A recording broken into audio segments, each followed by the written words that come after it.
ఇవాళ కుమారస్వామన్న బుక్లో అనేకమైనటువంటి అంశాలు, నేను గతంలో చూసినటువంటి అంశాలు ఇవన్నీ ఇన్ డీటెయిల్గా ఏ కులం ఎంతుంది, ఏ లెక్క ఎంతుంది, బాలసంతోల గుడిసెల ఇండ్లున్నాయి అనేవి కూడా రాసిన్నాయి. ఇలా తెలంగాణలో వెలుమోళ్ళ ఇండ్ల కంటే ఎక్కువన్నాయి బాలసంతోల గుడిసెలు. మనోళ్ళే వాళ్ళు పవర్లోకి వచ్చారు. వాళ్ళు పోయిన తర్వాత ఇప్పుడు రెడ్లు పవర్లోకి వచ్చారు. సరే వీళ్ళు వచ్చారు, వాళ్ళు వచ్చారు, అందరు వచ్చారు. వచ్చిన తర్వాత ఏంది మళ్ళన్నా మరి ఎమ్మెల్సీ గెలిపించినాం కదా, ఆడ పోయి 4 పనులు చేసుకొని భార్య పిల్లలు కుటుంబం ఇదంతా ఉండొచ్చు కదా. సహజంగా నాలో ఉన్నటువంటి ఇంకో దుర్మార్గుడు ఉండి నింటే, నేను వాడిని బయటిది సంపకపోయి ఉంటే వాడు నిజంగా అదే పని చేసు. కానీ ఎప్పుడైతే నా శరీరంలో దాగి ఉన్నటువంటి బానిసను బయటికి తీసి వాడిని చంపినో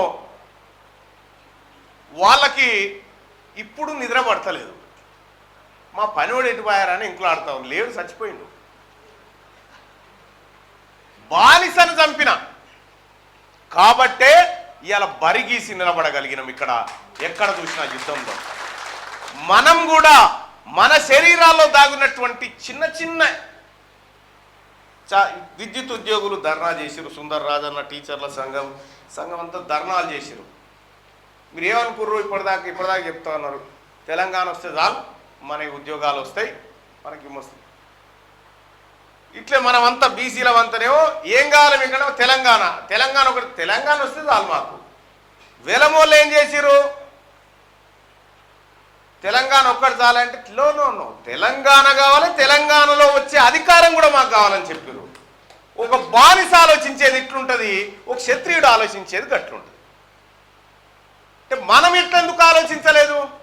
తెలంగాణ రాష్ట్రంలో వచ్చే అధికారం బీసీలకు దక్కాలని మనం ఆ రోజు డిమాండ్ చేస్తలేం కదా. తెలంగాణ వస్తే చాలనుకున్నాం. ఏం చెప్తావు? తెలంగాణ వస్తే ఏం మార్పు వస్తుంది? తెలంగాణ వస్తే ఎట్లా మార్పు వస్తుంది? రాదు. ఎప్పుడైతే ఈ తెలంగాణలో అధికారం నీకు వస్తుందో అప్పుడు మార్పు వస్తుంది. నువ్వు అధికారం లేనటువంటి చోట నీకు హక్కులు ఎందుకుంటాయి?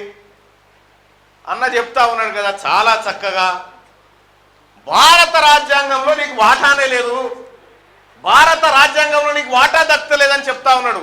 అది నీ కోసం రాయబడలేదనేటువంటి విషయాన్ని కూడా స్పష్టంగా చెప్తా ఉన్నాడు అన్న కుమారస్వామి.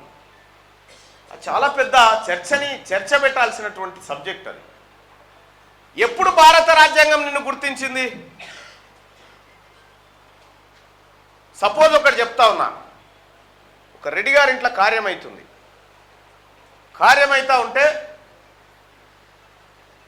వీళ్ళు తిన్నాక ఇంట్లో పనిచేసినటువంటి వాళ్ళకు, దళితులకు, వాళ్ళకు వీళ్ళకి పెట్టి, అరే ఆడ బయట వాడు వాడిని కూడా 4 మెతుకులేరా అంటే అప్పుడు అందింది బీసీలకు. ఆ బయట ఉన్నటువంటి బయటని కూడా 4 మెతుకులు పెట్టరా, కుక్క చేస్తే ఏమొస్తుందిరా అనుకొని వేసినప్పుడు దక్కింది.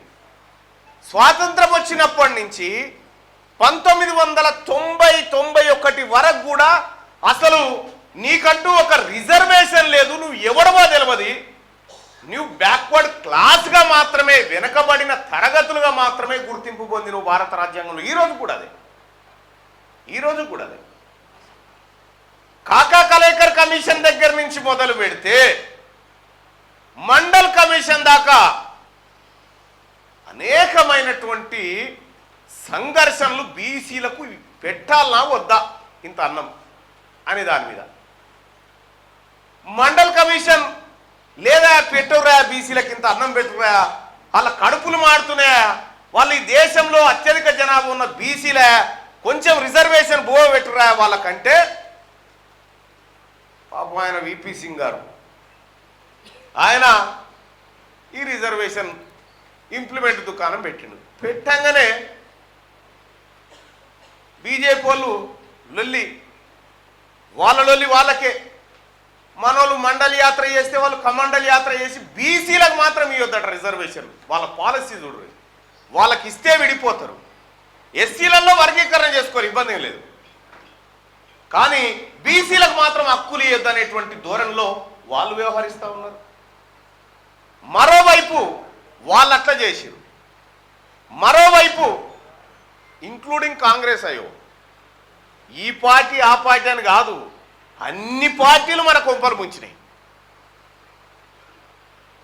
బీసీలకు రిజర్వేషన్ ఇవ్వడానికి 40-50 సంవత్సరాలు పట్టింది. ఈడబ్ల్యూఎస్ కోట అమలు చేసుకోవడానికి 24 గంటలు పట్టలే. 10% రిజర్వేషన్, 6.98% ఉన్నటువంటి అగ్రవర్ణాలకు 10% రిజర్వేషన్ ఇంప్లిమెంట్ చేస్తాము. 62% ఉన్నటువంటి బీసీలకు 27% ఇవ్వడానికి కూడా ఇలా చచ్చిపోతాం. యూనివర్సిటీ ఇలా చదువురు వెనకాల యూనివర్సిటీలో వేకెన్సీస్ ఎన్ని అవన్నీ ఇవన్నీ వెనక రాసిండు కుమారస్వామి అన్న కష్టపడి పాపం.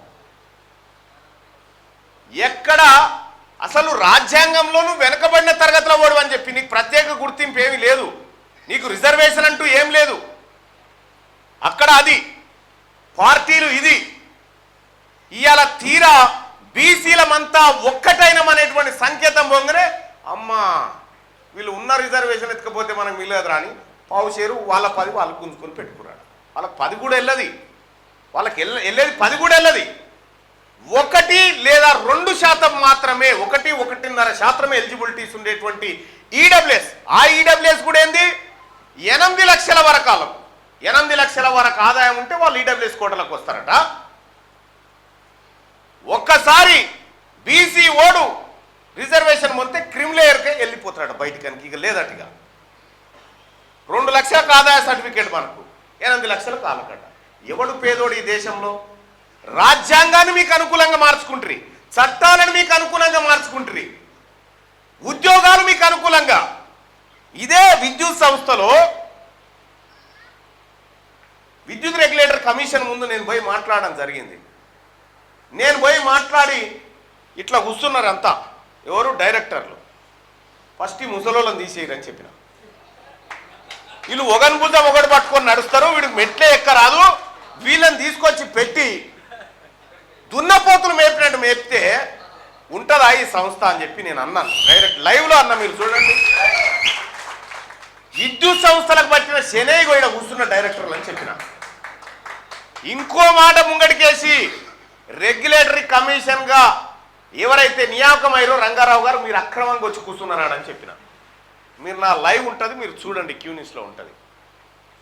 అంటే విద్యుత్ సంస్థలో జరుగుతున్నటువంటి అన్యాయాల మీద, బీసీలకు జరుగుతున్నటువంటి అన్యాయాల మీద కూడా ఆ రోజు నుంచి మేము పసిగడుతూనే ఉన్నాం.